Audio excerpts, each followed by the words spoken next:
Hi, and welcome to the live. And today, me and Adam are going to do a player review of the two best centre backs in the world. So I'm going to get him on in a minute. So obviously, put him down in a minute. See where he is. Adam Fryer. All right. So this is going to be a player review. So basically, you got to say who's best out of the two of them, either Van Dijk or Thiago Silva, and you put your thoughts on the comments below. And we're just going to talk about what we think who's the best centre back out of the two. So,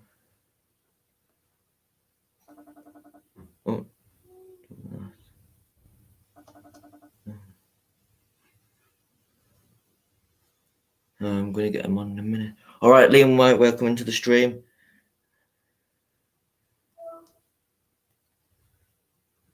All right, Adam. Hello. All right. Hey, you. Yeah, fine, thanks. Good. I think turn up the volume a bit there. All right. So I've got two people on at the minute. All right. So my volume is. That's better. Right. So we're doing player review with Van Dijk first. Yeah. Right. So I'll start with for you then. What's your thoughts on him?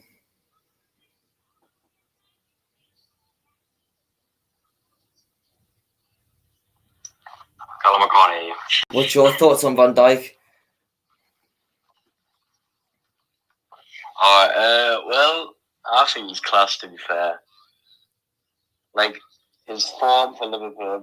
Have you seen how he's been in the past year? Yeah. Yeah, I agree. Yeah, I think he's absolutely amazing. Yeah, I agree. Yeah, I think he's one of the best defenders in the world. Obviously he's injured at the minute, which is not good, but yeah, definitely. He's a good player. I think without Van Dijk, I think Liverpool aren't the same without we haven't got Van Dijk in the team. But I think he's a good defender. But the two, who would you go for, Thiago Silva or Van Dijk? I mean, don't get me wrong, Thiago Silva is an absolute beast. But when he was playing for PSG, he was in his prime. Yeah. And I just don't feel like he'll perform as well as he was doing as PSG as he will for Chelsea. Yeah, I mean he's improved. New players, new environment. He's improved the Chelsea squad definitely. Like the Chelsea's defense, he's definitely improved the defense at Chelsea. Oh yeah. And obviously the new what was that keeper Chelsea signed, Mendy. I think he's improved defense as well. I think so. Yeah, I think it's Mendy, isn't it? Yeah, because Kepa's awful. I mean, they had to replace a keeper because Kepa was awful. But out of the two, I think I'll go for. Yeah. I think Van Dijk's just made. I think over Thiago Silva.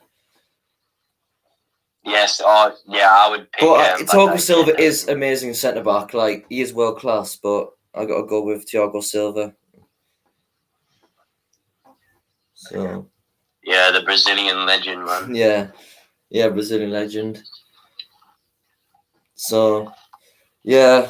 Van Dijk carried Liverpool, I reckon.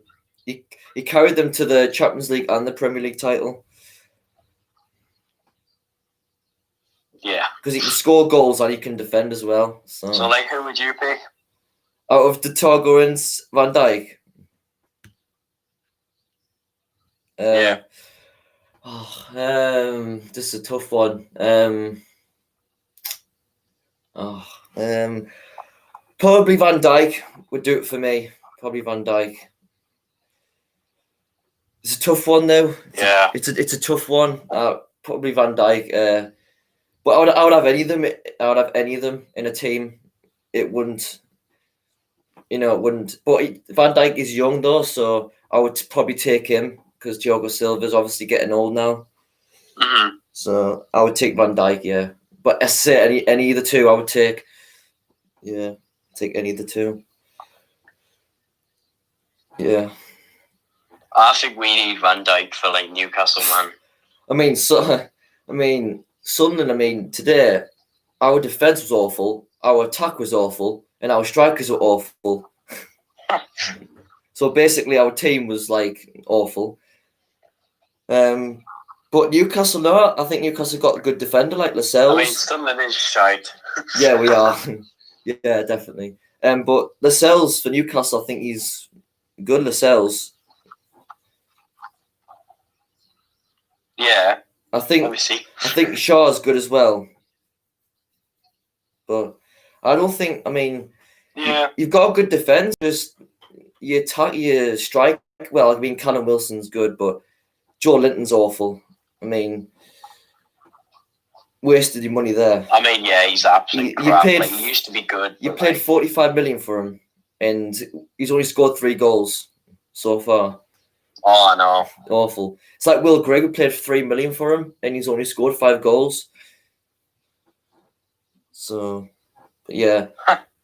Only 5? Yeah, he came last year, and he's only scored 5. And he cost 3 million to buy him. Nah. So, yeah. But I think Chelsea. I think Chelsea might win the league. This season.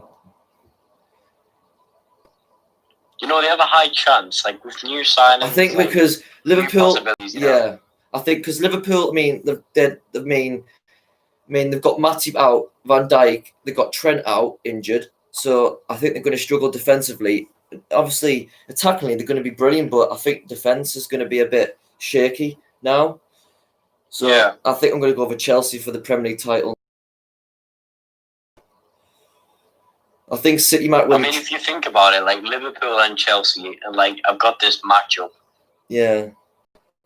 I think City might win the Champions League this season. They'll have a good chance. Well, you never know. Yeah. So. Callum, have you muted your mic on the phone? No. No, I haven't moved it, no. Oh, no, I can't hear you through the phone. I'm literally watching your live stream. That's why it's delayed. Oh. Nah, wait. Okay. I'm gonna move it.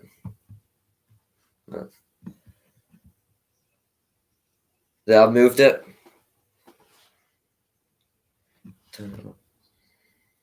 Right, 1 minute.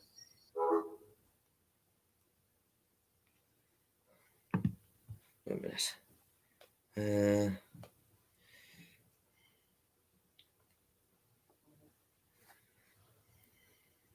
Right, I've moved my phone to the side of my laptop.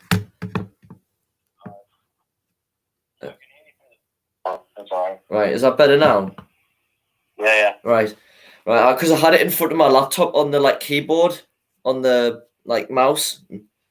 I don't know why I couldn't hear you through the phone. Right. Yeah, I'll put it to the side now on my laptop. Right. So obviously, who were you? Didn't you say Van Dijk you would prefer, or? Yeah, Van Dijk.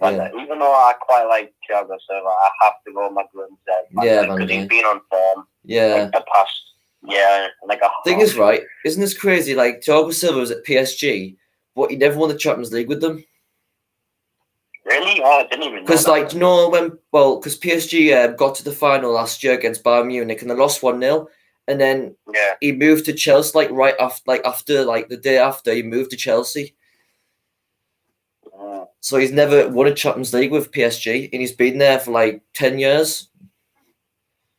That's crazy. 10 years. And in PSG, have never won a Champions League in those 10 years. They might win one now because of Mbappe. Yeah, but I'm surprised that they haven't won more than they haven't won 2 or 3. Where they got Neymar and all that. Yeah. I'm surprised they haven't won more often. But do you know how crazy this is? Do you know who PSG should sign? What? I reckon they should sign Aguero, PSG? PSG? Things trying to And see, I think Aguero should go to PSG. Yeah, definitely. Yeah, that'll be a good signing. That's some class. Yeah. I mean, Aguero. I mean, it's been hit and miss with Aguero at the minute. I mean, he came back from injury, and then he came back for one game, and then he got injured again. He's been unlucky, like. Yeah, and then like he hasn't scored this season for City, but like he played for, I think, who was it against? He played a game. I watched him, and he was dreadful. But he's a good. Obviously, he's a brilliant striker, and I think any team would take him. Any team would take him. 100%. But the thing is, though, City. I mean, they've got Gabriel Jesus up front, but they need another striker as well because he hasn't even been playing like very well. I think Jesus. I don't think he's been playing very well. I mean, he's been all right for Brazil, but I don't rate him that much. To be fair, I think if City want to win the Champions League, I think they need to invest in a new striker, like from definitely. Because obviously Aguero's getting on now, so it's like Firmino at Liverpool. Like he's awful. I mean, I don't rate Firmino at all. And but Jurgen Klopp thinks he's class, but I don't think Firmino's good at all. Like, to be honest, I don't think he's good. Like, okay, he scores for Brazil. He scored for Brazil this weekend. Okay, he's good for Brazil, but for Liverpool, he's awful. Like, to be honest, I think that's about chemistry. You know, like Brazil, like that's all of us like the same language. Like whereas Liverpool is like it varies and it could like not have the same like connection with other players. Yeah, do you know how I feel about Firmino though? Right, he's played every single minute for Liverpool. He hasn't come off once for Liverpool, right? And Jurgen Klopp says, "I'll always play him and I won't bring him off if he's not injured." But I think he's tired. I think Firmino is he's exhausted because he plays for Brazil. Yeah, like you say, he plays for Brazil. Yeah, he plays for Brazil, and then next week he'll play him all match. Firmino, he'll probably be exhausted. Like he needs to be subbed off. I think he needs to be I think he needs to have one game where he's on the bench, and then like a couple of games, and then I think he might come back in good form. I think he's playing too many minutes for Liverpool. It's like Harry Kane for England. He was on the bench. Yeah, because he's just resting. Jose Mourinho.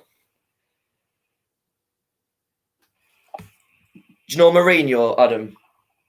Oh yeah. For Tottenham, right? Jose Mourinho actually called Gareth Southgate to leave him on the bench.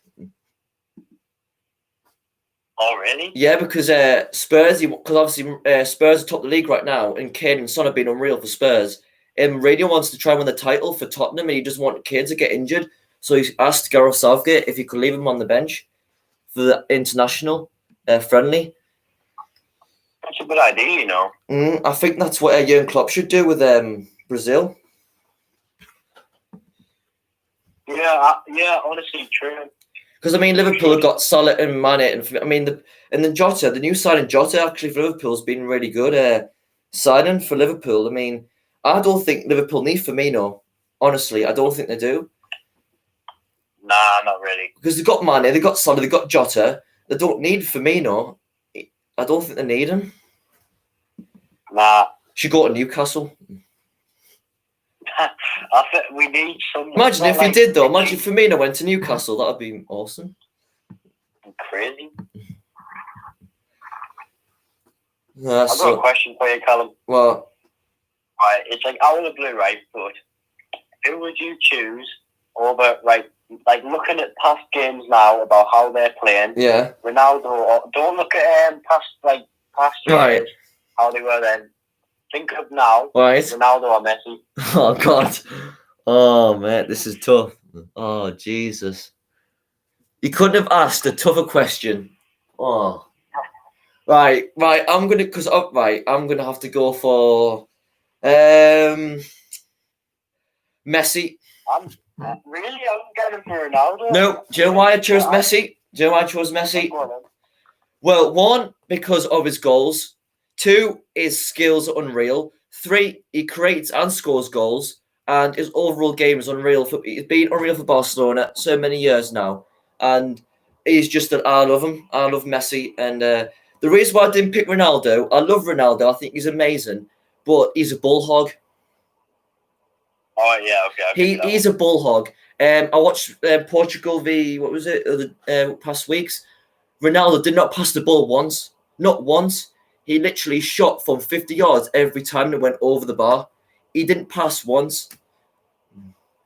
Yeah. So that's I do like Ronaldo. I think he's a world class, but Messi, he's got everything to his game. To be fair, right, Ronaldo knows what he's doing. Ronaldo knows how to control the ball. Yeah. Messi, yes, Messi's a team player. I'll give him that. Messi is a team player. Mm-hmm. It's the fact that he's playing around not very good players. I mean that may come off offensive to Barcelona supporters. But look at the stats. Barcelona isn't playing on form like how they used to. They haven't got. I mean, they've lost a lot of. I mean, they're not the same anymore. Barca. I mean, I watched them a couple of weeks ago, and they weren't the same at all. They weren't the same team. Yeah. Like when they had Suarez, Neymar, Griezmann, Messi. That was unreal. That was the Barca. That was the Barca you miss. Yeah. But when Griezmann's gone, where's Griezmann at now? Oh, where's Griezmann gone? I'll have a look. No, I think Griezmann stayed at Barca. I think Griezmann's because didn't he move? I think I got that wrong. I think Griezmann was at Atletico Madrid, and then he moved to Barca. He's at Barcelona. Yeah. But I don't think Griezmann's actually been performing well at Barca. Do you know what? I don't actually think he has. And Coutinho as well. When Coutinho moved from Liverpool to Barca, Coutinho's been really bad since he moved to Barca. He's just he's irrelevent now. Coutinho at Liverpool, everyone heard him, everyone loved him. And soon as he's moved to Barca, no one even knows who he is now. It's who else? Same goes to Eden Hazard. Hazard, yeah. For Real Madrid, he was brilliant at Chelsea. I personally think that Eden Hazard should have stayed at Chelsea because I think he's damaged his career going to Real Madrid because he's lost his consistency, he's lost his form, and he's lost his fans. Exactly. So I think Eden Hazard's. I don't think he's good now. I think he's lost his. I don't know. I just don't think he's good now. Nah. I think he should have. Is Gareth Bale, isn't he? Oh, he's at Spurs. Really? Yeah. Do you not know that he? Yeah, because Gareth Bale was getting stick off the Real Madrid fans. In Zinedine Zidane, how did I pronounce his name? Zidane. He didn't like him. He was never going to play him anymore. He stayed on the bench, and he went back to Spurs. And then he scored last weekend against Burnley. Or was it Brighton? He scored against. He scored. Yeah, he scored last. Oh yeah, Tottenham. That's mad. That. So Tottenham have literally got Bale, Son, and Kane up front. They have a good chance, They're top of the league right now. Yeah, they're top of the league right now. But do you know what? Right, I've got a question. Do you think So Kane for Harry Kane, right? So do you think he scored? Do you think he's better scoring goals or creating goals? I have to think about it. At the minute, having Son. His 19 season, I'm pretty sure he scored 18 goals in 29 matches. Yeah. Whereas this season, 8 matches, 7 goals. Mm-hmm. It's still a decent ratio, but it's not the best. If you've seen his assistant stats this season with having Son in the team this season, Harry Kane is like a De Bruyne. Kane, literally, he can pass a ball better than De Bruyne, and I'm being honest here. If you watch Harry Kane, with Brighton when they played Burnley, Harry Kane literally did a no-look pass to find Son in the box, and he literally scored Son. It was one of the best passes you will ever see. He did a no-look pass, a lob into the box, and Son with a first-time finish. It was unreal. Yeah. So I think more like a team player. So I think Kane's improved his game a lot. He can score goals and create goals like Messi can in De Bruyne. But I think Kane's actually better than De Bruyne. I honestly do. Let's have a look at De Bruyne. You might think that's mad, me saying that, but honestly, I do. And I love De Bruyne. I think he's amazing, but I think Harry Kane this season with his assists is unbelievable. You're right, because Manchester City, I think De Bruyne has played 6 matches, only scored 1. Yeah. 3 assists. Man City are 10th, you know. 6 matches. Man City are 10th, you know, now. Yeah. I'm having a look. Where are they on the table? Man City. Yeah. 10th. 10th? Yeah, they're just above Newcastle, I think, in the table. Ooh. But they've played one less game now. All right. They've got a game in hand. But I don't think City have produced the goods this season. I think they're not the same like City as they were like the end of last season. I just think they've lost the rhythm. I think. Nah, yeah. Like the end of last season, right after like the stupid world like coronavirus when football was back, City were absolutely unreal. They were beat Norwich 8-0. They beat like Newcastle 5-0. Like they literally scored like 20 goals in like 10 games. In this season, they've only scored 1 goal in every single Premier League game they've played in.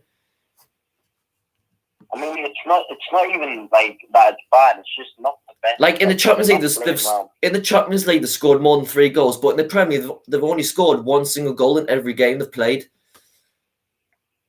It's crazy. I mean, it's just like Pep's obviously good manager, but he was linked to Barca this season. But I don't think he should go to Barca. I think he should stay at City for like another. I think he should stay. Like, I mean, why do you want to go back to Barca for when he's doing really good at City? I mean, I don't like. He shouldn't go to Barca. Like look what's happened to Griezmann. Griezmann isn't like the same form anymore. Nah. He's not the same. He's good for France, but he's not good for Barca. Yeah. Isn't this crazy, right? So, like Firmino, he's not good at Liverpool, but he's good at Brazil. Griezmann's good at not as good as at Barca, but he's good at like France. But he's not performing good at his club, but he's performing good at the national team. It's like crazy. Like that goes for like loads of players now. Like yeah, but. I like Griezmann, but I just think like Messi. When Messi, I think apparently Messi might be going to City like next season. Apparently, that's what I've heard. Oh my God! Imagine if Messi went to City. That's unreal. And apparently Ronaldo, might be going to Manchester United next season. Wow! He might be apparently he might be returning back to Old Trafford for like his last because he's end of his career now. So I think he's going to go there for a season at United. That is absolutely crazy. Yeah, but I don't think Man City will get Messi. I think it's just rumours. I don't think he will leave Barca. I mean, he stayed true to his club for like years. But I would love to see Messi in the Premier League, though. I'd love to see him in the Premier League. Yeah, same. Will he perform though as good as will he perform though? Because a lot of these foreigners like come to the Premier League and can't cope with the Premier League, like Di Maria. That's the thing. Like Di Maria at Man United, like he couldn't perform. Like it was too tough for him in the Premier League, and then when he's got to PSG, he's literally like a different player altogether. Yeah, I think the Premier League either hurts or like breaks players. That's what I think is going to happen to Thiago Silva. Maybe, but he has had a good start. He has had a good start to his new club. But yeah, I mean, how old is he now? Like 30. I don't know. All he is. He's in his like 36 or something like that. He might have a couple more. He might have a couple more seasons at Chelsea, but I still think it's a very good signing. It is, yeah. He was free as well. I'm looking at the Premier League table now, and it says Leicester's on top. Leicester on top. Jesus. I'm just going to refresh it just in that table. Yeah, Leicester's on top. Tottenham second, Liverpool's third. Southampton. Oh, they're playing well this season. Southampton are in the top 6. They're fourth, yeah. Fourth. Oh, they beat Newcastle, didn't they? 2-0. Oh yeah, I watched that game. Yeah, 2-0. Where's Newcastle? They're 13th. Not bad. Not bad. Because do you know what? Man U. Yeah, exactly. And to be fair, right, I think Steve Bruce has done a very good job at Newcastle. One, because he hasn't been backed by Mark Ashley. 2, he hasn't had money that's been brought into the club. And I think he's done well. The players he's got, and I think like some Newcastle fans saying having Steve Bruce. I mean, Newcastle deserve a better manager than that, but I think Steve Bruce has done better than Benitez did when he was at Newcastle. To be fair, right, I don't really know. I don't really like Steve Bruce in all fairness. I mean, don't like him. to be fair, he has done a good job at Newcastle to keep them up last season. He has, yeah. I mean, he did finish 10th last season, which he did better than Benitez did. Yeah, he did. So you got to give him the credit, really. I mean, Mike Ashley's an idiot. He won't back Steve Bruce. I hate him. I honestly hate him. And it's like Stuart Donald for the Sunderland owner. He won't back Phil Parkinson. He won't give him money to spend to strengthen the squad, and we need strength because our strikers are shite. Will Grigg is awful. Danny Graham's awful. You are calling me. What are you, League One? I'm pretty sure. League One, aye. Look at the table, right? League One, right? So I'm telling you now, if we beat MK Dons today, right, we would have gone joint second with Hull City. Hang on, let me search this up. League One. And we're 6th now. We're still in 6th place. Right, here we are. So you've got Peterborough. Yep. I think that's how you say it. You've got Hull City. Yeah. You've then got Ipswich. Yeah. We could have gone there. We could have gone 3rd. You've got Charlton. Yeah. And then you've got Lincoln City. Yeah. And then you've got you, Sunderland, and 6th. Yeah. So basically, if we beat MK Dons today, we would have gone 3rd, joint second with Hull City. Yes, you would have. And you know what the frustrating thing is, right? Like, right, we're playing MK Dons, right? MK Dons haven't won an away game since 2019 in September. Oh my God. And they've come to the Stadium Light and won 2-1. That is the most. Oh my God. It's laughable. It's honestly laughable, and I'm laughing. Really, I'm laughing now. It honestly is. I mean, MK Dons haven't won an away game since September 2019. Oh. That's a year. Jesus. So. What's Luke O'Neill doing for some? Luke O'Neill, he's decent. Yeah, I like him. Oh yeah, Luke O'Neill. Yeah, I like him. Yeah, he's really good. Yeah, I like him. Yeah, he's a really good player. He's one of our best. I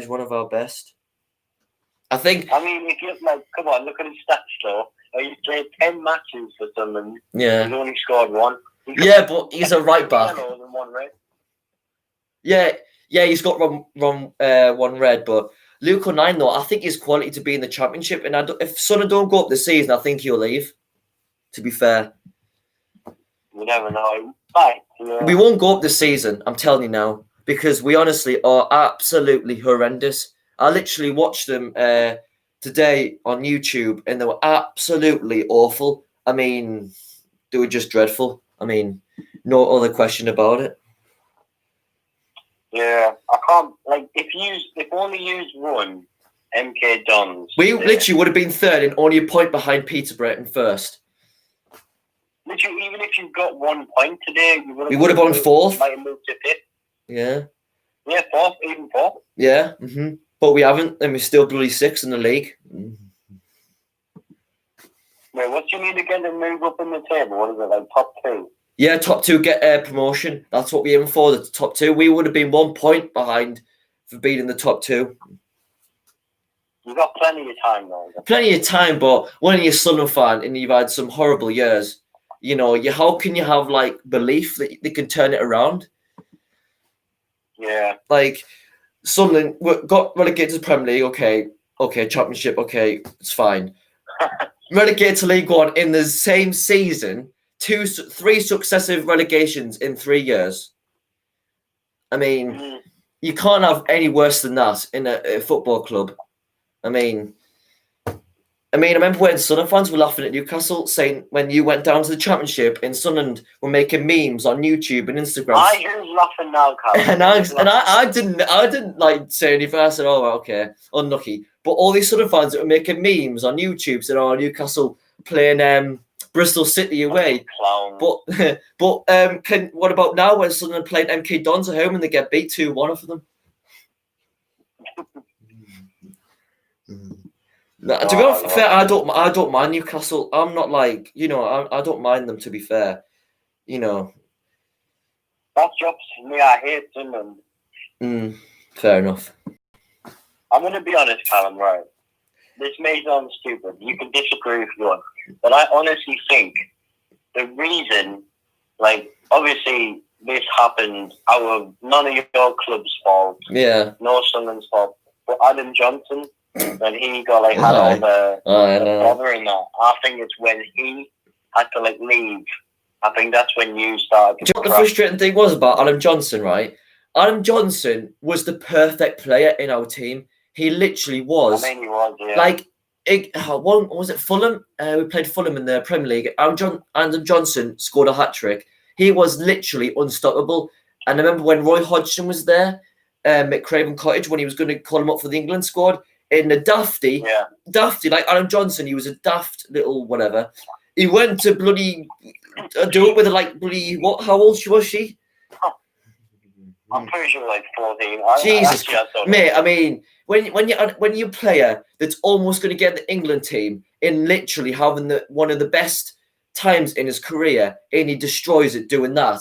I mean, he's an idiot. Prime. I mean, he's a total idiot. He's done it for himself. He's ruined his life. I mean, because I remember when he played for City and he was really good there, and he went to Sunderland and literally he was the perfect player in our squad. He was the perfect player. Yeah. And I don't think we'll be in this position now if Adam Johnson was still in the team. Oh, I know. So yeah, when was it when Sunderland beat Newcastle? I'm pretty sure it was 5-1. Yeah, we beat you 6 times in a row, mate. Because I was there that game. I was at the Sunderland we beat you. I don't know. What was the game? I was at. Oh, what was the derby I was at? Oh, can't remember now. When Fabio Borini, right? When Fabio Borini ran to the one of do you know what you call them? The stand things where they have the boxes around the Yes. And he went like that. He put his hand in his mouth. It was mint. Oh. When he went like that with it, it was amazing. I remember when Jack Colback put his score for Sunderland as well. Oh, when he came to Newcastle, he was actually decent. He got booed, for Did he? the entire season. Isn't Jack Colback a Geordie as well? I think so. But Jack Colback's playing for Forest now, I'm going to search his up really. Jack Colback plays for Nottingham Forest now. Oh, he does? He's a captain as well. Fair enough. He was actually good at Sunderland as well, to be fair. I don't know, when did he leave Newcastle? Oh, God, Jesus. He came to Newcastle when they were in the Championship. So, when did you get relegated to the Championship now? So, it's 2020. So... Was it 4 years? 4 years? 2016, yeah. I'll search it up actually, so Newcastle.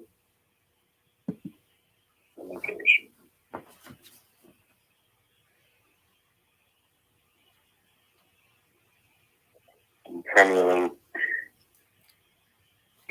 It was. Newcastle were relegated in 2009 and again in 2016. Nice. The club won promotion at the first time of asking each time. So nice. We bit right back and came back. Yeah, right. So that was the most horrible thing, right? Because I hoped that Newcastle would stay in the Championship for another season, but that didn't obviously work. And then when Sunderland fans, right, went the Championship, when we got relegated to the Championship, we were all saying, "Oh, we're gonna get promoted the first time." Did we now? We were literally the bottom of the Championship at Christmas. We were 20th in the league. We were 20th with only 10 points at Christmas. Literally, we had 10 points at Christmas in the Championship, only 10 points. We literally, mate, only won 2 games in that season at home. 2 games at home we won. I went to all of them as well. Literally, the funny thing was, right, every time Sunderland had a home game and we went to the match, me and my dad said, we're going to get beat today. We know we're going to get beat. We're just going to go for the fun of it. And then we did get beat every week at home. It's just sad. Like imagine only winning 2 of your home games in 1 year, in a whole season. I'm saying like it's sad, like I care. Yeah, I know. Like, I wouldn't feel bad for your club. Like it's just. Yeah, do you know why? Who destroyed the club? Ellis Short. That's who destroyed the club. So, yeah. That's who destroyed. We were talking about Alan Johnson, but the real guy who destroyed the club was Ellis Short. Do you know why? Because he never once cared about the club. He never backed Gus Poyet up. He never once. The manager never even met him. Never even had a one-on-one conversation with him once. Oh. And do you know how I knew that? Because I went to the tour at the Stadium Light, and the owner said, who does the tour, he said, Gus Poyet has never seen Ellis Short with a one-on-one conversation with him. Not once. That's ridiculous. And apparently, when Ellis Short, resigned from the club, do you know how much money he had? What? He had more money than some of the Premier League clubs have, owners. Nah. Yes, that's I'm being honest. So if Ellis Short gave Gus Poyet all that money, we wouldn't be in this position where we are now. We would probably be still in the Premier League. Is it like Michael Ashley with us? Thing is, Michael Ashley, though, the thing is, he does spend a little bit of money, because remember last season when he got Joe Linton for like 40 million and he got Almiron, and he got. But Ellis Short did not once give 1 penny to Gus Poyet, not one penny. And that's what Stu Donald's doing the same. That's exactly the same what Stu Donald's doing. He's not giving Phil Parkinson any money. He's not backing him. And that's why these owners we've had past years, I hope we get these new owners in that actually care about the club and bring money in. You need a new owner. We apparently we're linked with these father and a son from Marseille, the former Marseille owners. All right. In France. So but yeah, I mean, isn't that unbelievable? You got owner Ellis Short, who is one of the richest guys in the world, 10th richest guys, and you're playing in the bloody championship and he won't give you the money. Like, come on. It's not normal, man. That's Ellis Short club, you need to like supply. Yeah, that's Ellis Short who's dragged us down into where we are now. So he's basically the blame for everything what's happened.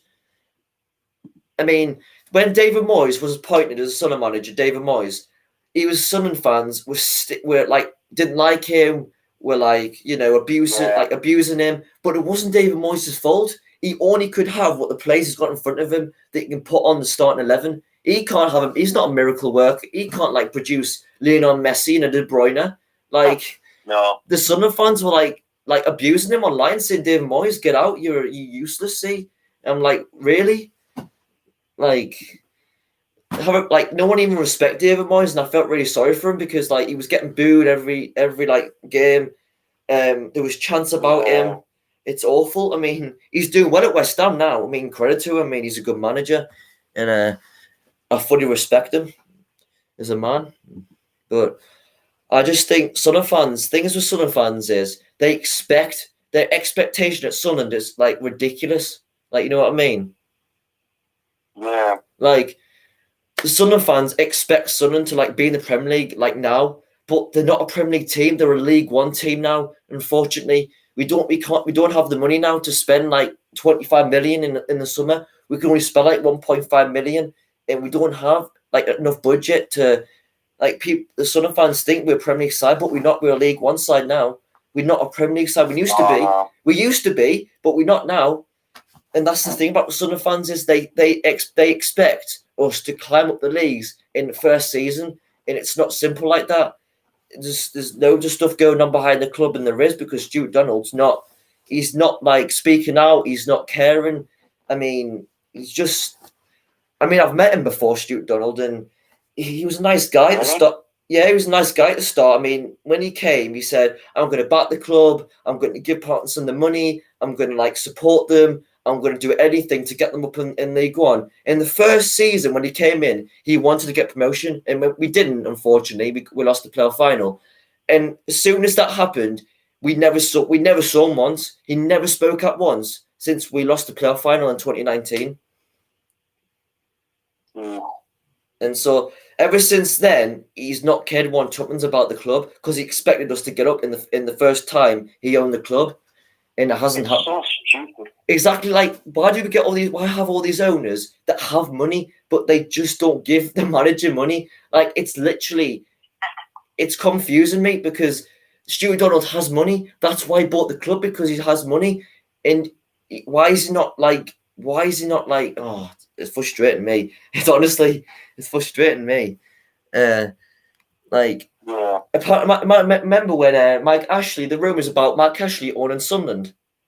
Do you not remember that rumour? Oh, yeah. Imagine if we got Mark Ashley. I wouldn't want him. I wouldn't want him. So. Well, no one wants him, man. Nah. He's just, man. I don't think he will ever get rid of Mike Ashley. I'm sorry, but all these rumours about Saudi Arabia, Saudi Arabia taking over, and it nearly went through, but of COVID. But I don't think they even would have even taken over. I don't think he will ever get. They backed out. They backed out. Yeah, but. I think you'll always have Mike Ashley now as an owner. I don't think you will ever get anyone to replace him. I don't think you'll ever get someone different than Mike Ashley. I don't think you will. I think he's selfish. I honestly do. Do you know why Mike Ashley doesn't want to sell the club? Because one, he's making he's making millions and millions of pounds because he owns Sports Direct, and Sports Direct own sponsor St James's Park. Because if you see on the top, it's got sportsdirect.com on the top, and he won't sell the club because Sports Direct sponsors St James's Park, and he owns that. And I don't think he will ever replace anybody. I don't think he will, to be honest. I think he will stay at Newcastle for at least another 20 years, 10 years. I know you don't want that, but. If you're being true here, I don't think you'll ever want to sell the club, Mike Ashley. He's loving life, isn't he? So I don't think he'll even sell the club. To be fair, yeah, he's living life. I mean, he was linked to a championship club. I think he was linked to a championship club. Mike Ashley, to replace somebody. Yeah, I think it was Sheffield Wednesday or some team like that in the championship. I think he wanted to own one of those teams, but obviously it didn't go through. Nah. So. Talking about owners, right? Yeah. I honestly think managers-wise, the best one in football history has to be Alex Ferguson. Yeah. Oh yeah, definitely. I 100 million agree. Do you know what the problem is that Man U've got now? Since Sir Alex Ferguson left United, Man United have not been the same since when it's like, do you know when Arsene Wenger at Arsenal, when he left? Yeah. Arsenal have never been the same since Arsene Wenger left Arsenal. They've never been the same since then. Yeah. And the same with United. United, it's going to take them another 20 years to get a Premier League title now. It's going to take them 30 years to win a Champions League. It's going to take them so long to win a next trophy that United are one of the biggest clubs in the world, and they haven't won silverware for a long, long time. I think last time they won silverware was when it was Mourinho in charge, when they won the FA Cup, wasn't it? With Mourinho. I think so. I think United finished second in that season. Yeah. So yeah, I think definitely. I think Arsene Wenger and Sir Alex Ferguson were the best managers in prime time. True legends. Yeah.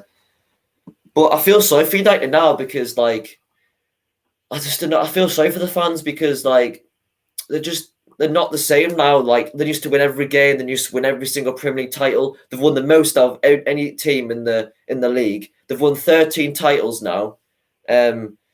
And they're just not the same now. It's just a shame. They've just dropped down, the ranks. They're just not mentioned. Ryan Giggs was going to take over. Ryan Giggs? Man. I'm sure he was going to take over Man U. Yeah, he did. He was a manager, wasn't he, for a little bit? I think so. Yeah, Ryan Giggs but he got sacked in 2 months. Because David Moyes was the manager at Man United as well, but he didn't last very long. Yes. Louis van Gaal, he was manager at United, didn't last very long. Mourinho was a manager, didn't last very long. So they've had all these managers that have come in and they haven't lasted long enough because United won't give their managers enough time to improve because they want they want success, and they want a manager that comes in and Man United to win a trophy. They don't want to have a manager. It's going to take time to win something and to really, it's like City, like they have Pep, but they obviously haven't sacked him because he's successful. But if City had a manager that came in, they would sack him if he wasn't doing the job and they weren't being successful. They would sack him. So like David Moyes complained when he got sacked. He said, "Oh, I didn't have enough time. I only had 2 months in charge." But Edward, is that the owner of United, isn't it? Edward, I think. Edward, something like that.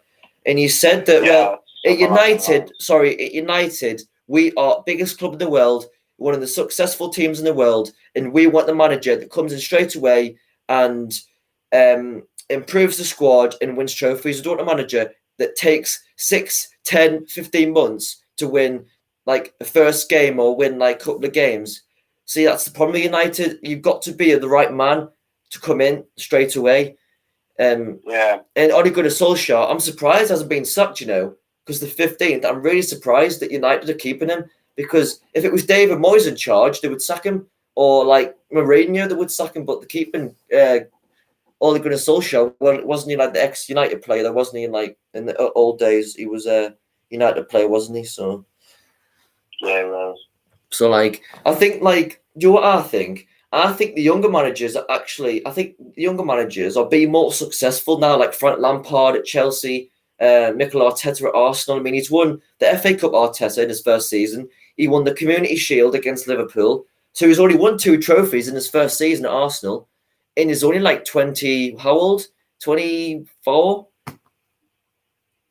No, he's not 24. Sorry, I'm stupid. Me, not 24. He's still bloody playing football. 40. He's like in his mid-40s or something. I think so. Yeah, and he's already won 2 trophies at Arsenal. I mean, you can't ask for anything better than that.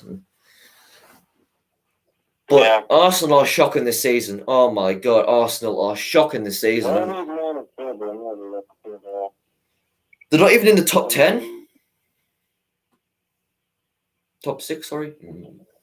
I mean, what's even happened to Aubameyang? Do you know what's happened to Aubameyang? Right. So since Aubameyang renewed his contract, he's not been the same player. 2, he is a lazy. He is so lazy now. This season he's been lazy. He can't be bothered. He's too tired. He won't work hard for the team. He literally strolls. He's walking on the pitch, He is walking on the pitch, not even bothered to make the tackle, not even bothered to win the ball. And he's got the ball in a very good area, and he passes it to his teammate outside the box. He's just lost it. I mean, like Lacazette, literally, the same as Aubameyang, he doesn't work hard enough for the team. He's lazy. He just literally walks on the pitch like. He's on form with Borussia Dortmund. Yeah, he was good at Bush. Yeah, he was good at there. But I think Arsenal. Him and Marco Reus. I love Marco Reus. Yeah, good player. But I think Arsenal, right? The whole team now this season, Arsenal, are all lazy. They're all lazy. They just can't be bothered. It seems to put a tackle in and Jamie Simmons, right? Arsenal fan. I said, on Arsenal, terrible this season. Aubameyang's like, he's terrible. He's not working hard. And Jamie says, it's Arteta's fault. How is it Arteta's fault? How? Like, Aubameyang's an individual. He has to improve his performances. It's not Arteta's problem. Last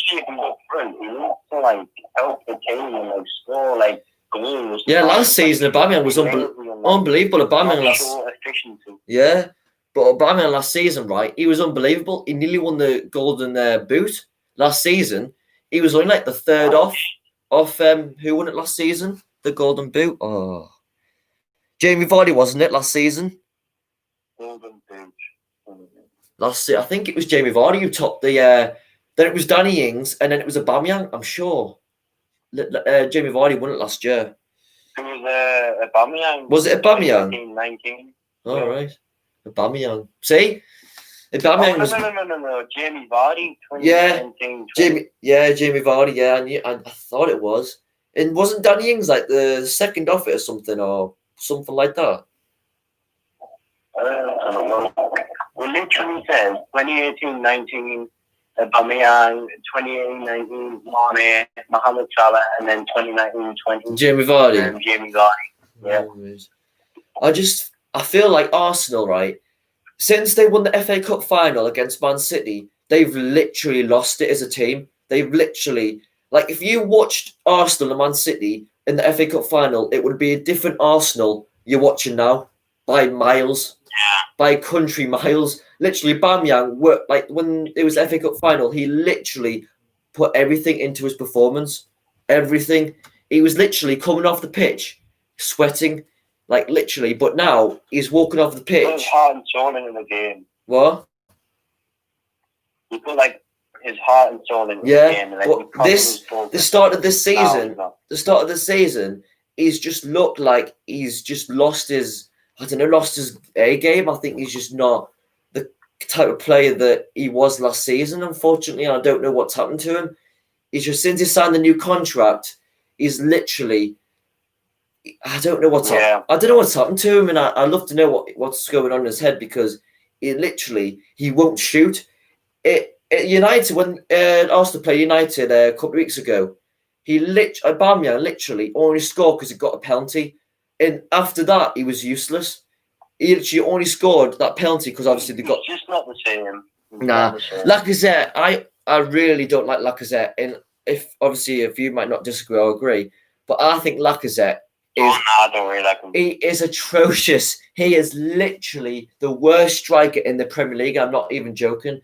How he gets in the France team is beyond me, because how can Lacazette get in the France team and not what's the other name? How can Indeed not get in the France team, but then Lacazette does? How?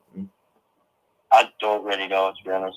Like, how is it's absolutely mental? Like Lacazette, Adam, you're probably better than Lacazette, mate, up front. Lacazette, literally, his touches on the ball are horrendous. Like, I don't know how he's a footballer. I don't know how he's a footballer.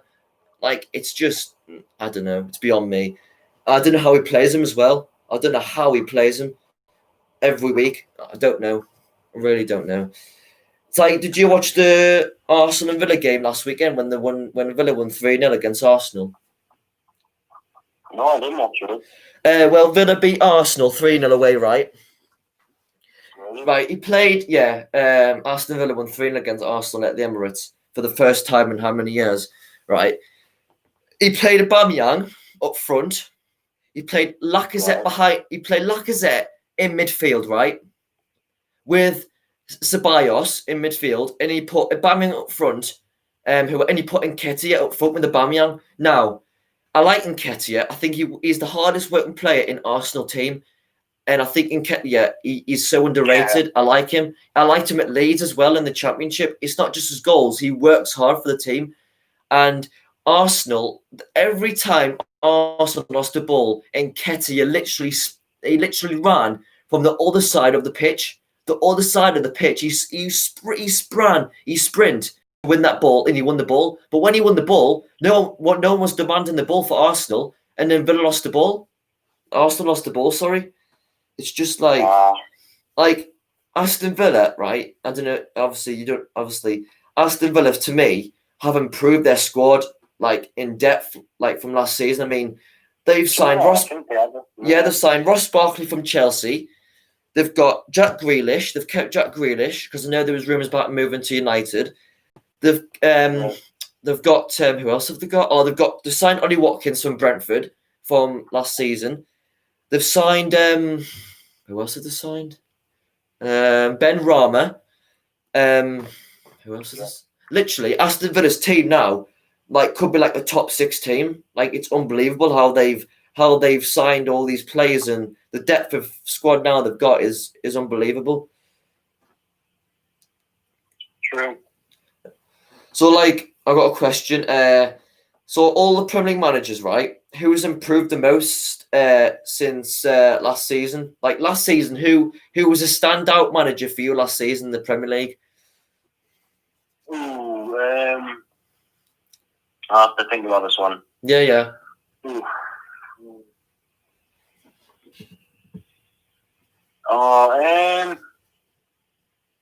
I've got one in mind, but honestly, like there's one like standout. Obviously, is Jurgen Klopp. Yeah, obviously. So, like, he's obviously he was a good manager from the start, so it's not really an improvement. Honestly, I'm gonna say Newcastle's manager, Steve Bruce. Honestly, will. Yeah, because you seem like where we are now, we barely scraped the top 15 or so, for the past 2 years or so. Yeah. And now we're just getting up there and up there. To be fair, right? I couldn't believe when he beat Everton at home. I was thinking, what? You beat Everton at home? I'm thinking, Jesus Christ! Like Newcastle are so weird because one game they get beat off like Burnley, who were bottom of the league, and the next week they beat like a top 2 team like Everton. And then they get beat off like a mid-table side, and then they go and beat like Man United away. I'm thinking, what's going on? Like, how does it work? How Newcastle one game play atrociously against like a Burnley's, like a Burnley's or like Fulham's, and then you go and beat like a Man United team. They've got like Pogba, Fernandes, Martial, Rashford, Greenwood, all the world-class players, and then you go and beat them at Old Trafford. I'm thinking, how? Like, how does that make sense? Like, it's honestly crazy. But do you know what? Jurgen Klopp. Yeah, I'll go Jurgen Klopp. But do you know what I like about Jurgen Klopp is, right? When Jurgen Klopp came into Liverpool, he literally had an average Liverpool side, and when it came to the summer, he only bought like a couple, but not much. Like Man City spent like 120 million in the summer, and they have been doing for the past years. But Liverpool, Jurgen Klopp, he worked with his players. He got the best out of the players, his players. Oh, yeah. And he's worked with them really well. He's got the best out of his players. And now, you wouldn't have thought that a couple of years ago, Andy Robertson was a Hull City player. You wouldn't have thought a couple of years ago that Salah was at Chelsea and he was almost the end of his career. And he's gone to Liverpool and he's got the best out of Salah, Mane, Robertson, Trent, Fabinho. He's literally worked miracles with that team. It's literally that team that he's had now. They literally 4 years ago got beat off Bournemouth 4-0 at Bournemouth, and after that he's literally worked miracles with Liverpool, and now they're one of the best teams in the world. But thing is, right, I do like Pep Guardiola, but Pep Guardiola needs money. He needs money to spend to get quality players. Jurgen Klopp doesn't need that. He can work with his players and get the best out of them. Pep Guardiola needs money. Whereas if he didn't have any money, Man City wouldn't be where they are now, and he wouldn't be the best, like where he is, what he's done at City now. And Pep can't, like, Joe, when City had like really bad injuries, like they had Jesus out, they had Aguero out, they didn't have any strikers up front, and Pep Guardiola struggled to get the best out of the rest of his team that he had. And Man City were drawn against Leeds. They got beat off. Who was it? They got beat off one of the teams. They got beat off West Ham. They got beat off West Ham, and Pep couldn't get the best out of his players that he had, but Jurgen Klopp can. And I think Jurgen Klopp. I know Liverpool have got a bad. They've got terrible injuries with Van Dijk, Trent, and Robertson. But I think still Jurgen Klopp will find a way to make his defense strong, like keep his defense strong, and I think he'll find a way of doing it. So I think Jurgen Klopp for me is the standout manager the past 4 years now. But for me, I think the standout manager is Nuno Espirito Santo for Wolves. I haven't even heard about him now. Do you know why I say Nuno for Wolves? He got manager of the month like this month for Wolves. You know why I say that? It's because one, he's he works the place fantastic. Joe Jimenez for Wolves, right? Jimenez. He's literally he bought Jimenez for 1.5 million, and literally he's worked wonders with Jimenez to score all those goals to get up to the Premier League. He is a brilliant defensively manager. Wolves don't concede many goals, but he works the players defensively, but he can work with them like attackingly as well. He's all round. He's a brilliant manager, and I think Nuno he's worked miracles again. They didn't spend a lot of money in the summer. He's kept a squad from the Championship, and last season they finished 8th in the league, just outside the Europa League places. And I thought that he was a standout manager for me, last season. So yeah, I think Nuno was the standout one. So you know what? Yeah, you might be right now. Because Nuno, the passion he has. I watched Wolves v Norwich when they had to win the league. Literally, when obviously when fans get back to the stadium, literally Molineux is like a rocket. It literally lifts off. It is one of the best stadiums to go in when it's atmosphere. I haven't been there before, but one of my mates has been there when the Sun played them, and literally Wolves at Molineux is like a rocket. Literally, the atmosphere is unbelievable. Wasn't Nuno, what do you call him? Espirito Santo, the manager of the month. Yeah, he got it this season. Yeah,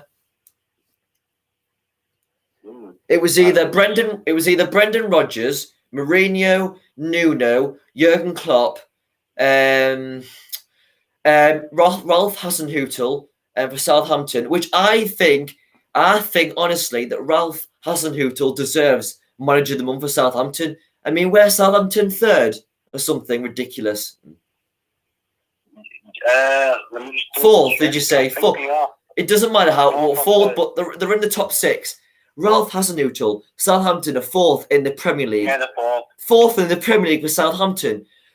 What do you know why I think Ralph Hasenhüttl deserves this manager of the month, this season, right?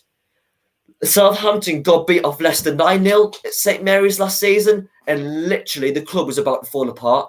Literally, the fans were walking out of the stadium. He was getting booed at. There was chants. Literally, the club was going to. I thought they were going to fall apart. I thought Southampton were finished. And Ralph Hasenhüttl. I thought it was going to fall. Yeah, same. And then Ralph Hasenhüttl, out of absolutely nowhere, has found this brilliant way of getting Southampton. He's got a brilliant system and a way of his team to play that Southampton are difficult to beat. And when they have Danny Ings up front and Shea Adams, they are absolutely unreal. And honestly, I think Hasenhüttl has been robbed from getting that manager of the month. I think he's been absolutely robbed. I think he deserves a medal. I honestly do. Because when you get beat 9-0, it hurts any manager. It hurts any manager. And sometimes managers just leave the night. It happens. And I thought that he would leave, Ralph Hasenhüttl, after that defeat. But he stayed because he cares about the club. And I think he kept his faith. Yeah, that's what I mean. And I think he's an unbelievable man. And I think he deserves a medal or something for what he's done at Southampton. It's incredible. I think he's been robbed. Nuno, yes, a brilliant manager, but come on, Ralph Hasenhüttl. Come on, do you think he's been robbed? I think he's been robbed. Yeah, I think so. Yeah. Southampton. Who would have predicted Southampton to be 4th? Now, who would predict that after getting beaten 9? I wouldn't have predicted. Nah. Nuno's incredible job. Obviously for Wolves, but I think Ralph Hasenhüttl for me is the man. I think he's the man. And I think he's been robbed. Definitely been robbed there. Yeah. But Nuno deserves it. But I think Ralph Hasenhüttl has been totally robbed with that. Any manager who gets Nuno definitely deserves it. Yeah, but imagine if that was Sunderland and a manager and Sunderland got beat 9-0, literally, they'll probably walk out. He'll probably walk out the club, and the club will probably just fall apart. And any club, I think it will hurt the club. But obviously for Southampton, I think it made him better. I think that defeat made him better as a manager. Do you? Yeah. I think it made him better as a manager. Yeah, I think so, yeah. I think it made him better as a manager. But I think the best player for me last season, if you agree with me or not, I don't know, but the best player last season, right, was Jordan Henderson for Liverpool. If you agree with me or not, but I think the best player last season was Jordan Henderson for Liverpool. You know what? I'm not saying I don't agree with you. I'm just saying he was a very good player. Mm-hmm. But I'm honest, I don't think he was the best, but he was really good. Mm. I think the best for Liverpool must. You don't think doesn't have to be like Liverpool, but like the one that's caught your eye, of all the teams, it could be like Burnley if you want, or just what your catch your. I mean, for me, Henderson caught my eye, but I'll let you think. But it can be any team. You caught your eye last season. Caught my eye. Like that really impressed you. Like thought, yeah. Right. Let me have a think. Yeah.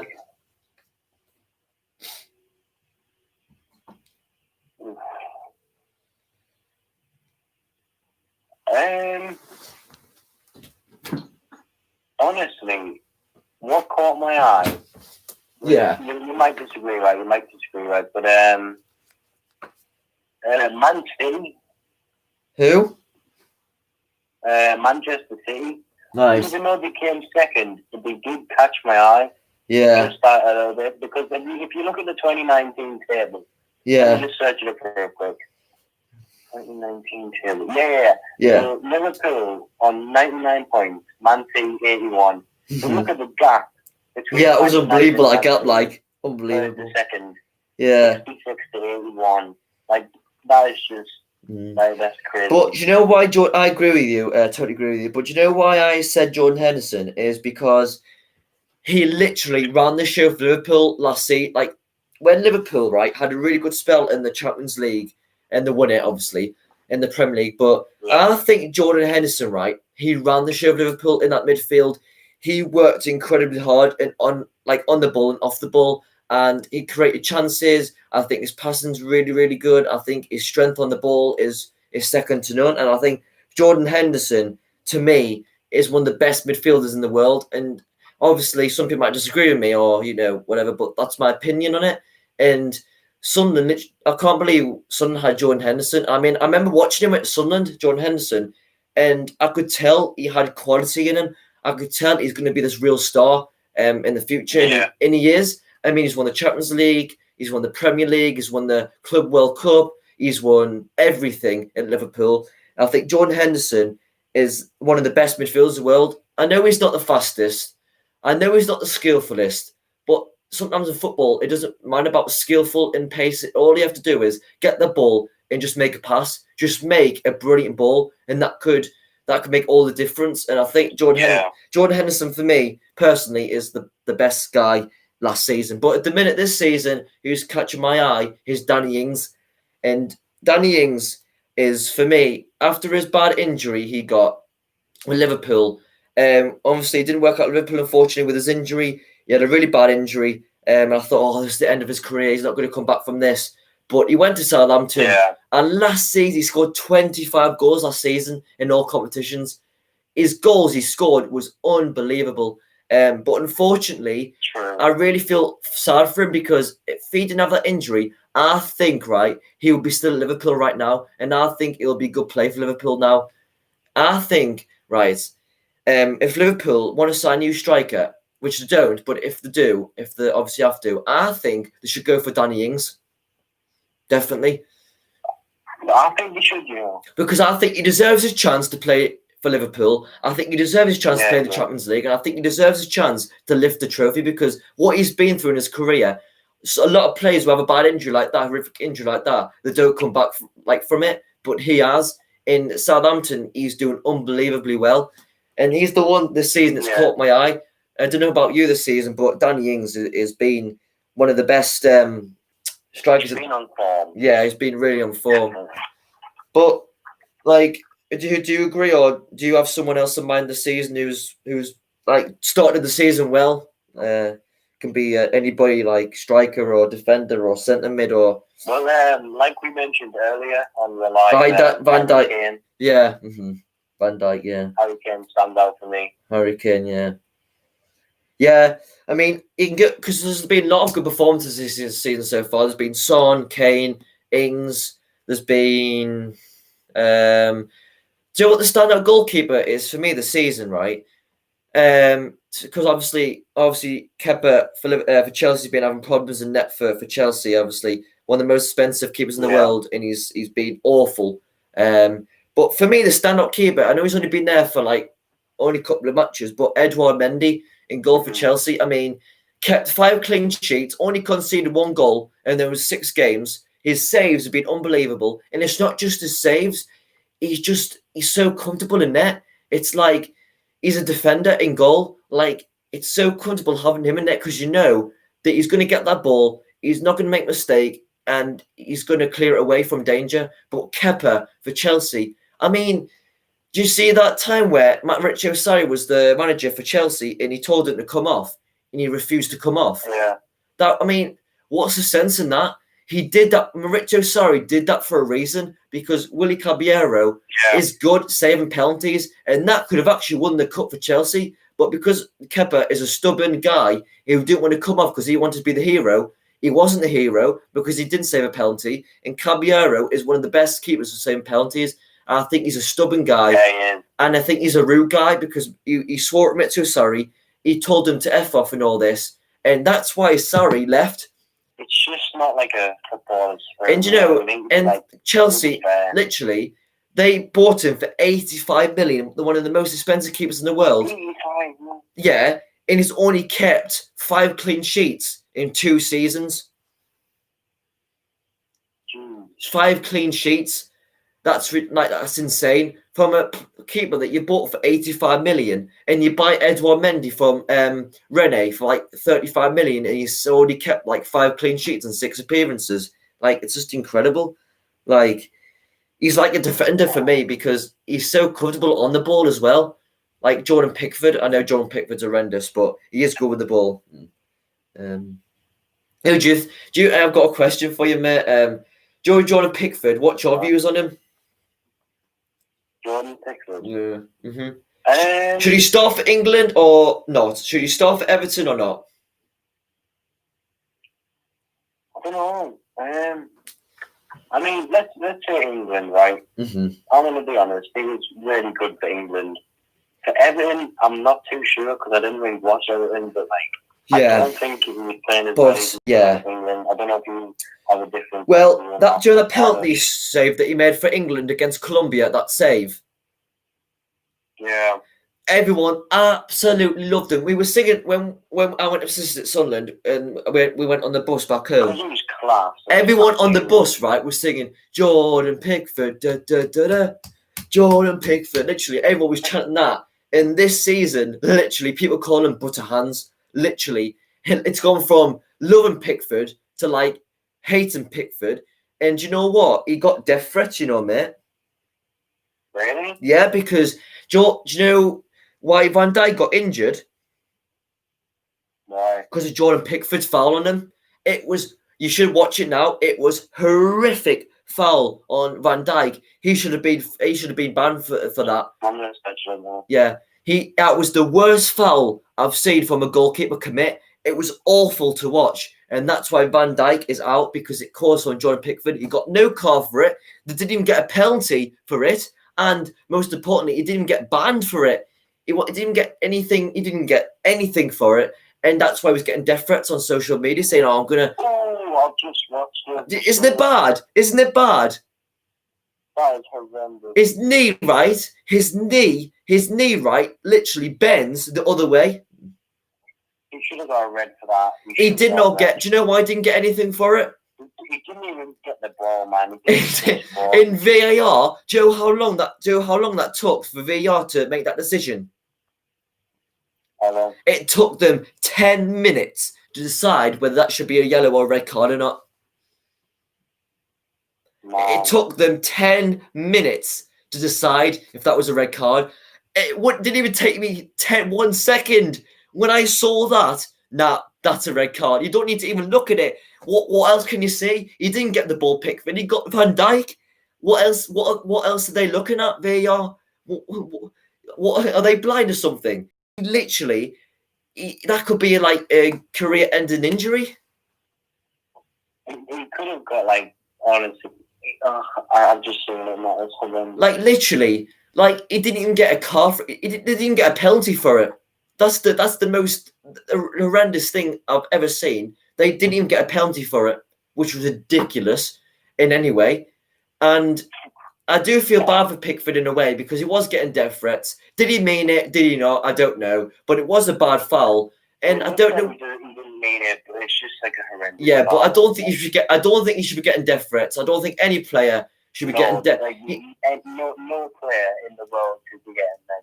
And do you know what? Do you know why I feel so Pickford? Because Pickford actually made a statement on Sky Sports, saying that he apologised, he was deeply sorry, and he actually gave Van Dijk a phone call saying he FaceTimed him saying, "I'm so sorry about that. I'm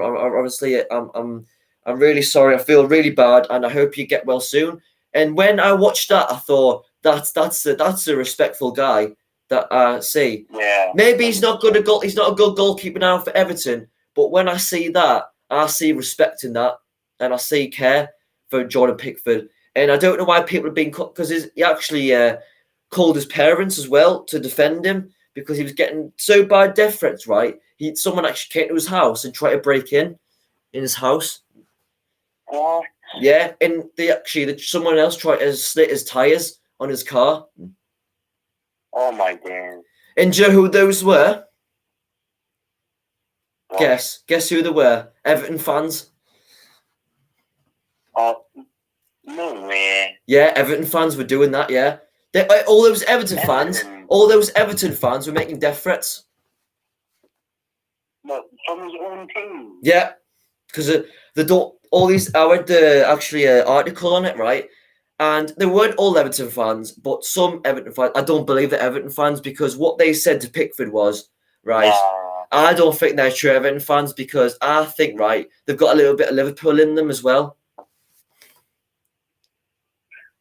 I mean, I'm surprised it's from Everton. Like, I didn't even know. But I don't think these are true Everton fans. I think they're just messing around. I don't think they are. Because why would you do that to your own teammate? Like, you would back him, won't you? You would defend him. It's just not loyal to your own team. It's not. Yeah. Another question, mate. What do you? I know this. We've already discussed a bit of VAR, but what's your thoughts on it? I mean, look back on like OG games, like back in like the 1990s and that when like Pele. Yeah.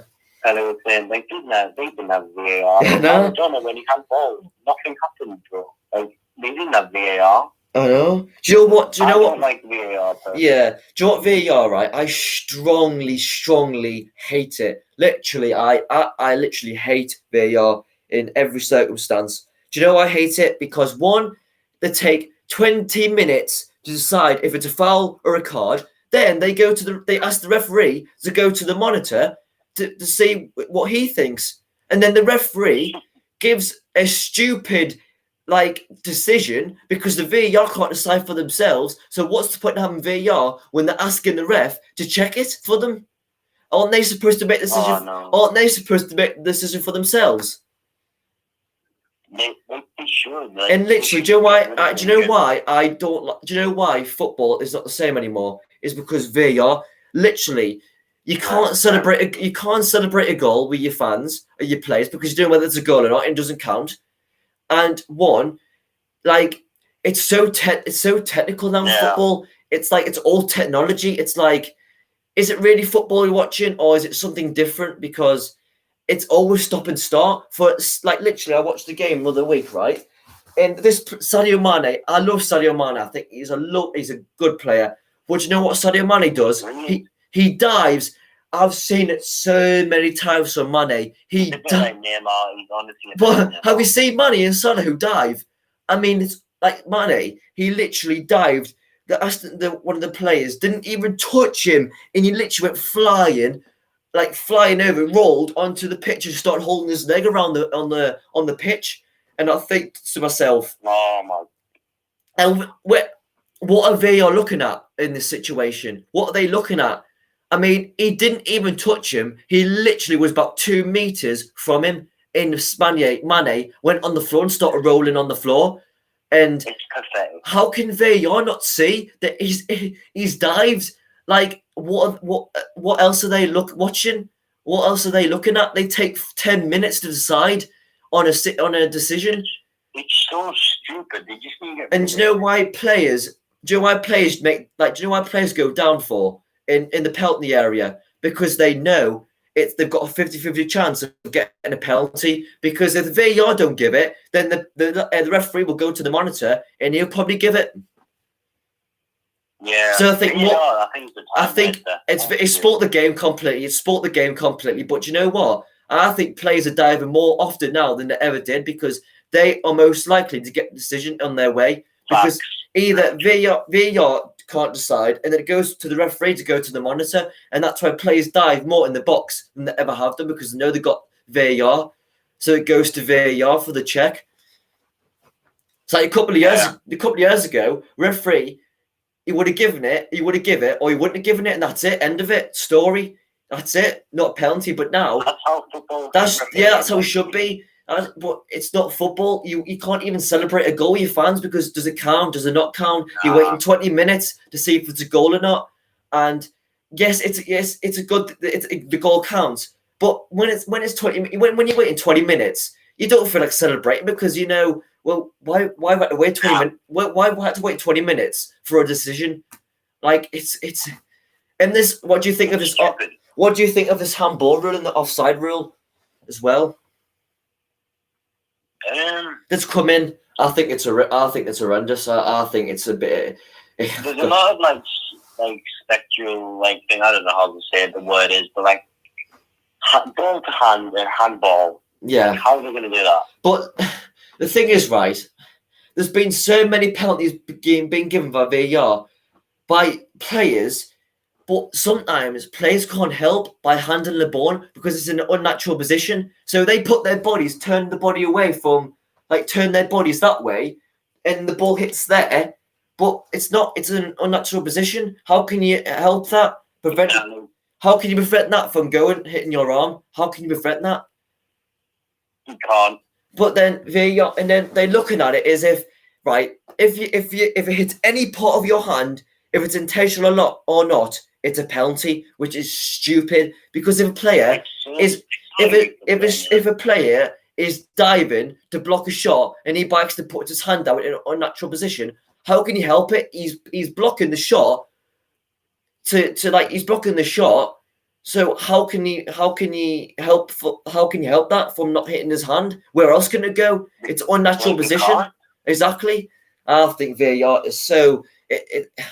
There's need to be changes in 2021 season. There needs to be changes. 100%. Because there was a vote on Instagram. Who likes VAR? 0%. Who hates VAR? 2.5 million. Oh my god! Literally, nobody likes VAR. Who does like VAR? They are a bit of a why would you like VAR for? It's spoiling the game. It's honestly it's ruining football. Like in League One Championship, obviously they don't have VAR because they can't afford it, so that's all right because we can celebrate a goal with our fans. We don't need to worry if the referee gives it or not. Yeah. But in the Premier League, it's different. But I just think now, in the future years, we're not going to even have referees. We're going to have bloody robots refereeing. You know what I mean? We're going to have bloody robots. Yeah. We're going to have robots on the bloody pitch. It's ridiculous. Oh my god! No, but I'm telling you now that that'll probably happen in a few years' time, where referees won't even need to be around in the Premier League. They won't even need to be around because they'll have robots or something that will make it that the referees don't even have to referee a game anymore. It's just ruining the beautiful game. I know it is. Ruining it. That's why you need to support Sunderland, mate, so you don't have to have VAR. At least you can. Oh, shut up! You can get lost. I'm not even gonna go there with Sunderland. Oh, I mean, I'm Sunderland till I die, and if we get beat off MK Dons, we get beat off MK Dons. I'm still a Sunderland fan, and that's it. I mean, stay true, you think. If we get relegated to League Two, I'm still going to support them. If we've got relegated to National League, I'm still going to support them. Wherever Sunderland are in the leagues, I'm still going to support them. Even if we are in Division 569, I'm still going to support them. So, I mean, it's ridiculous. I just hate it. I mean, it's like the game just stops and starts every single second. That's why there's about 12 minutes at a time on, because it stops, it starts, it stops, it starts. It hasn't got a flow to the game. It's like every time a player goes down, it goes to VAR. Every time a player goes down, it goes to VAR. Why? It's not dumb. It's like The only time it should go to VAR if it was a horrendous foul, like a horrendous tackle, and the referee missed it, or clear and obvious penalty that he missed it, then it should go to VAR. But not when it's like in the game, like not in the penalty area, when they're just going down in like the centre circle or anywhere else on the pitch. They shouldn't go to VAR. Only if the referee's missed like a blatant foul in the box or a missed challenge that should have been a red card or a yellow card. It only should time it go to VAR, but it's been... the referee knows 100%, it should be the referee's decision. Yeah, exactly. But VAR is being used far too often in the games, and it should be the referee that's decision. If he says no penalty, it's no penalty. You shouldn't overturn it. Yeah. Yeah. To be honest, right? Do you know what? I don't even have a favourite referee. Do you? When like VAR wasn't around, I've never had like a favourite referee. No. Probably right. The referee that I probably like the most is probably Lee Mason. Probably. I don't really know many referees. There's Lee Mason. There's oh god, I don't even know many either. Martin Atkinson. He referees all the big tournaments. Martin Atkinson. Dean. What's his name? Dean. Oh, Mike Dean. He's a good referee. Do you know what, right? Do you know Mike Dean, actually? This might sound funny, but Mike Dean, when Tranmere Rovers went to Sunderland, right, last season, right, it's home. Mike Dean was in the Tranmere Rovers end, in the away end. Really? Yeah. Yeah, because someone took a photograph of him, like, in the away end for Mike Dean. It was quite hilarious, actually. Yeah, it was quite funny. Callum, I've got one more question, and then I'm gonna have to go because my phone is gonna die. No, that's no worries, mate. Yeah, no worries. But my question is, right? Yeah. If you had a team, like set up, like you were the manager, and you got offered for 2 players to join, like one or the other. You had Guy Barler, or you had Marco Reus. Yeah. Who would you bring up? Who would you bring on? Oh God. Right. Right, this is a difficult one. I like Dybala, but I'm gonna have to go for Marco Reus. Yep, same. Do you know why Marco Reus? He's just a legend for Germany, for Dortmund. I like Dybala, but I haven't watched him enough. Like Dybala for Juventus, yes, he's a brilliant player for Juventus. And what's his national team called? Oh, what's his? Does he play for is it Argentina? Is it Argentina? Dybala. Yes, it is. Right. So I'll search it up. Yeah, I think it is Dybala, but yes, I go for Marco Reus all day long, but I do like Dybala. Yes, Argentina. Yeah. So do you know what disappointed by Argentina is, right? They used to be one of the best teams in the world. Yeah. But do you know why they're not as good now? It's because all their players are ancient. They've got no young ones coming in, no young talents coming in. And do you know what the most disappointing thing is? That Argentina got one of the best players in the world with Lionel Messi, but Lionel Messi doesn't play his best football in the Argentina squad because he hasn't got the players around him. That's first. He just like it's just like Argentina like think that Messi could do it all, but he can't, and like that's why Argentina haven't been very successful. And Messi, they all used to rely on Messi. Yeah, exactly, and that's why Argentina haven't been very successful, unfortunately, the past couple of years because they rely on Messi to do all the work. And unfortunately, I'm going to say this, Argentinian, that when Messi retires, which we don't want, obviously you don't want that, but when he does, unfortunately, as everyone else do, but when he retires, I think Argentina are really, really going to struggle, like more than ever, because who else? Who's going to provide the goals for Argentina? They're all old. They are old, ancient. Like, there's no young ones coming in. They've got Dybala. Yes, Dybala. But everyone can't rely on him again. Like, Argentina need to... They can't rely on Aguero either. Yeah, I mean, Aguero's getting on as well, and he's not going to last for Argentina for... he's not going to last with Argentina for much longer. You know, the next World Cup is going to be how long? Next 2 years. How old is Aguero going to be? He's going to be 35 years old. or 36. He's not going to be able to stay at Argentina forever. Like Messi can't. And I think that Argentina need to they need to sort out something because they're going to struggle. Argentina, unfortunately, but also Portugal as well. I know they got Ronaldo, but I think Portugal will do good when Ronaldo leaves. I think they'll do very good when Ronaldo leaves because Portugal have got a very, very good young squad. They've got Bernardo Silva, they've got Jimenez, they've got Nani still playing. Sorry? Nani. Nani still playing. No, Nani, no. Nah, it's retired. They just go Nani. Who else Portugal have got? They got Cancelo they got unbelievable depth in that squad, that Portuguese squad. So I think when Ronaldo leaves, it won't be as bad if when Messi leaves Argentina, if you get what I'm saying. Yeah. But I don't think if Messi played in a team like France or Portugal or Germany or Brazil, I think Messi will be an unbelievable player for his club and his country.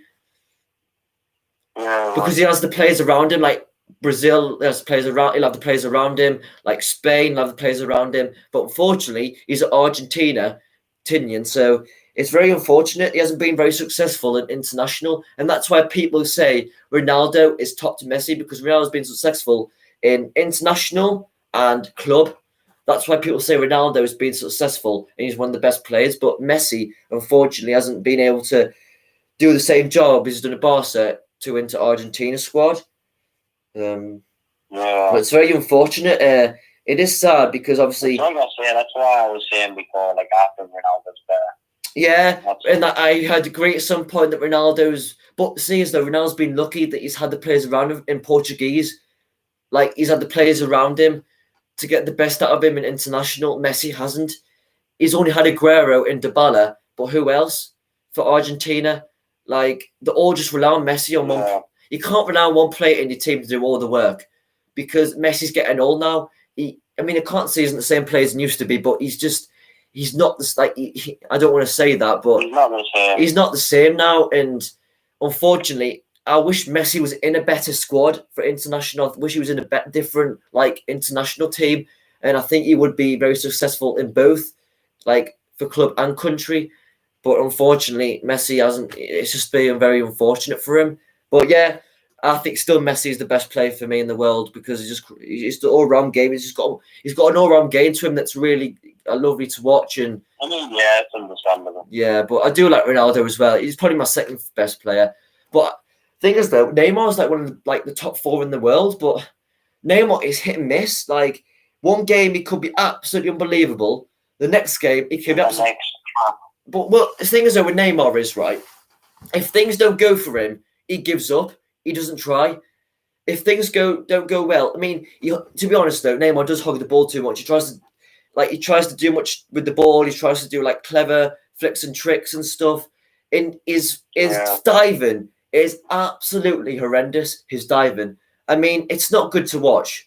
I was watching the World Cup once, and he literally rolled onto the touchline, and he literally rolled himself into the other manager. And he was still rolling down the tunnel. He was still rolling down the tunnel.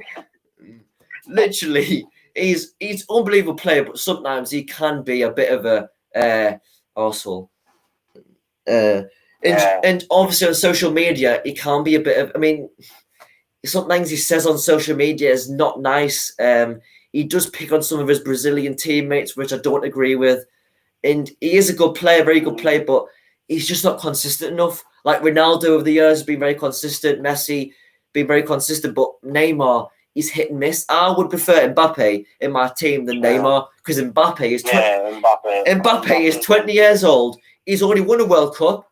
He's won a World Cup. 19 years old. He scored 3 goals against Argentina in the semi-finals. He was unbelievable. He scored 2 goals in the final. He was absolutely unbelievable, and I would prefer Mbappe to Neymar, and that's me personally. I don't know whether you disagree or not, but I would prefer Mbappe in my team than Neymar. I agree with that. Because Neymar is just a diver all the time, and if Neymar came in the Premier League, it would be horrendous because he dives every minute. He gets on the ball and he dives. He just rolls onto the grass, onto the floor, and it's like, come on, like me and you watching this, and we're thinking, how is this going to like encourage kids, young kids, not to dive? And they'll be watching him and they'll be thinking, I'm going to dive and I might get a penalty. It's wrong. It's wrong. But can I have a last question till we go? Like for me. So right. So this is not the Premier League now. This is going into the Bundesliga, right? So I've got a question, right? So would you rather have Lewandowski in your team or Erling Haaland?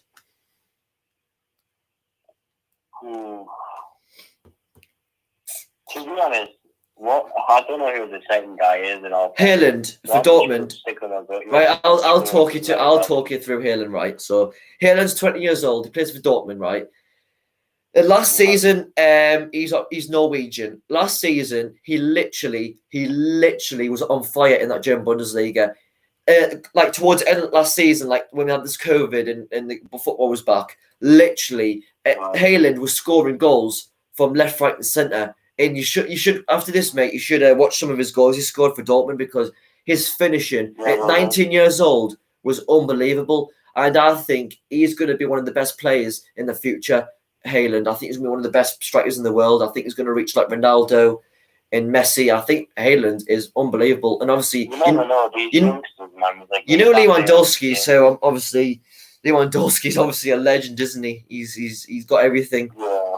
So obviously, yeah. So would you prefer him or Lewandowski? Well, what you just told me, I'm still going to say Lewandowski. But like, yeah, definitely. He sounds amazing. Like, yeah, like on the colour. But Lewandowski, he's literally won Ballon d'Ors. He's won Champions Leagues. Right. The thing is, right, Bayern Munich's manager, I can't pronounce his name, but literally he was the assistant manager that came in when they sacked their manager. And obviously he was assistant manager and he's won every single game since he managed. Bayern Munich haven't lost a game in 2 years. They are unstoppable. I mean, Sané, Lewandowski, I mean, unbelievable. And this is for assistant manager to do that and get buy-in to win the Puskas in Germany, the Champions League, all those winning streaks he's got them on is unbelievable. And yeah, I'll definitely go for Lewandowski. I think he's an extra. Do you remember him in Voice on Yeah. Absolutely incredible. Yeah. Oh, you didn't. I forgot he played for Dortmund. You know, Lewandowski. Yeah. I forgot he played for Dortmund as well. Oh, because he played with the Bayern, didn't he? Jesus. Yeah. Dortmund had some strikers. Dortmund had some strikers, like, didn't he? Jesus. God, hell. Bamyang and Lewandowski up front. Jesus Christ. And Royce as well. God. But I think Dortmund aren't the same anymore. Like, I think they aren't the same now, Dortmund. Personally, anyway. Nah. I mean, it's unfortunate. The third on the table, like, they're below, what's it? Leipzig. Yeah. But, like, Dortmund aren't really doing well in the Champions League, and they haven't been doing really well in the Champions League for a couple of seasons now. And it's very disappointing. So, that's probably, yeah. Anyway, do you want to leave it there, mate, for tonight? Yeah, we should do this again, Cam. It's actually really good. Do you want to do it like tomorrow's a bit soon, isn't it? We just do it weekly, like next week. Yeah, mate. Yeah, sure. Next week, yeah. Do you want to do it Wednesday? Yeah, just think of a time and I'll do Mate, I'm off next week, mate. I'm off next week. So I can do any day. Oh yeah. Yeah, I'm remote learning next week. Oh, fair enough. So, like, we can do it like this week, and then on weekend if you want. I think weekends would be better for me because, like, I'm at like college and that, like school. Yeah. Or you can do it. I'll do it weekend. So you want to do it next weekend, mate? Yeah, I'll do it. Yeah. All right, that's sick, mate. Yeah, it's been really good night, mate. Yeah, it's been really sick tonight. Yeah, thanks for having me. Yeah, so yeah, I'll let you go, mate. Hi, thanks very much for having me on the show. No, it's all right, mate. No worries. It's good to have you on. Right. Yeah, cheers. Right, see you later, Cal. See ya. Bye, mate. Bye. Bye.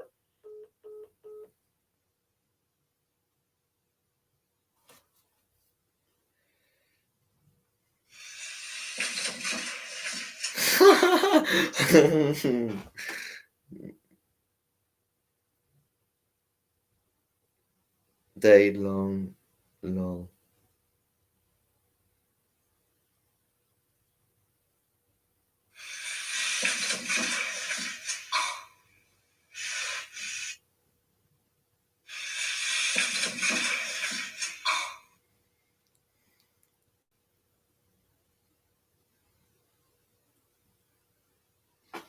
Oh, right. So I'm going to end the stream here, and thank you for all watching. Yes, that was my best mate Adam, and we had a really good night tonight. So yes, we're going to do another player review next weekend. So so come back for next weekend. We'll be doing another player review from a different team. We'll probably do different players, obviously. So thank you for all coming on, and remember to like and subscribe if you haven't already. And me and Adam will be doing another player review next weekend. So we hope you enjoyed tonight, and we'll be back with you tomorrow afternoon at 2:00. So 2:15 with the women's football again. So thank you for coming on. Thank you. Bye.